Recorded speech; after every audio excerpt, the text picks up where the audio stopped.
hampir 20 tahun ya menguasai Depok, tapi tiba-tiba tumbang begitu. Apa yang terjadi, Mas Ade? Ya, menurut saya sih ini bagian dari dinamika demokrasi di Kota Depok ya. Jadi kita pernah eh, kan kalau dalam prestasi politik itu ada kontestasinya ada di pemilu legislatif dan kepala daerah ya, pilkada.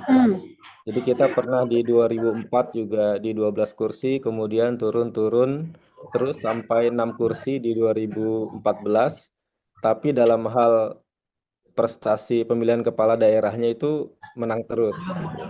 Nah, sekarang juga kami kembali memimpin di legislatif ya. Iya.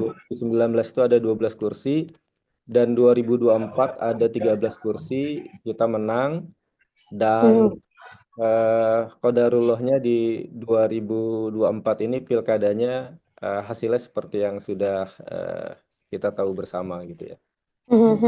Oke, Mas Ade, ini kan tadi disebutkan juga oleh Mas Ade bahwa PKS nih menang di pemilu legislatif ya 2024 sebagai partai dengan jumlah kursi DPRD terbesar, kemudian Golkar ada di urutan ketiga dan PKS dengan Golkar berkoalisi.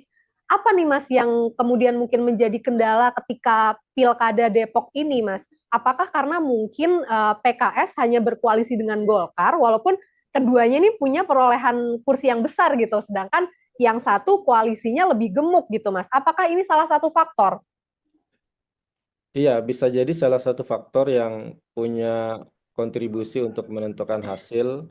Jadi kalau kami di legislatif itu kan PKS dan Golkar ada 20 kursi, sementara di paslon sebelah ada 30 kursi gitu ya. Boleh jadi itu salah satu kontributor juga. Tapi memang kami di Dewan Pengurus Daerah PKS Kota Depok juga sedang melakukan penelitian mendalam terhadap hasil saat ini dan tentunya nanti kita akan jadikan bahan kajian yang lebih dalam lagi untuk menentukan langkah-langkah politik kita ke depan.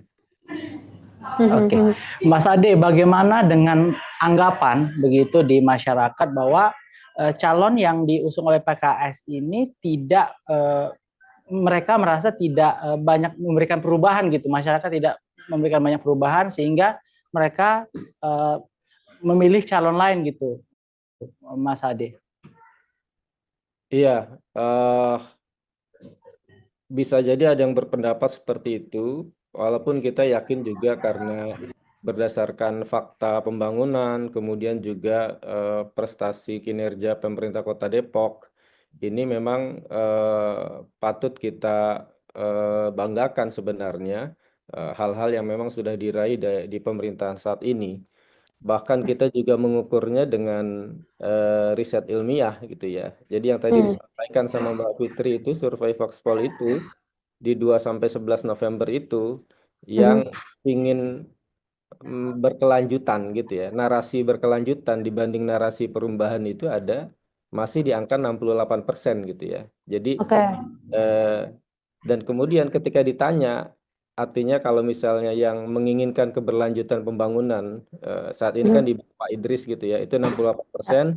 Ketika ditanya siapa sosok yang diinginkan untuk menggantikan Pak Idris, yaitu di Pak Imam Budi Hartono itu ada di 64% gitu. Jadi makanya memang kita cukup confident untuk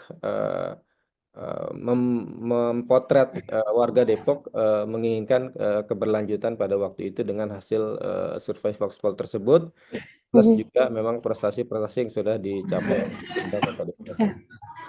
Oke, Mas Ade, tapi apakah mungkin dari internal PKS sudah mengcapture mungkin ada dugaan bahwa jangan-jangan publik ini jenuh gitu Mas, karena hampir 20 tahun PKS dipimpin oleh Depok dipimpin oleh pemimpin yang dari PKS begitu, ingin ada pembaruan memang. Adakah dugaan seperti itu, Mas? Bisa jadi seperti itu, pengen coba-coba yang baru gitu kan. Jadi memang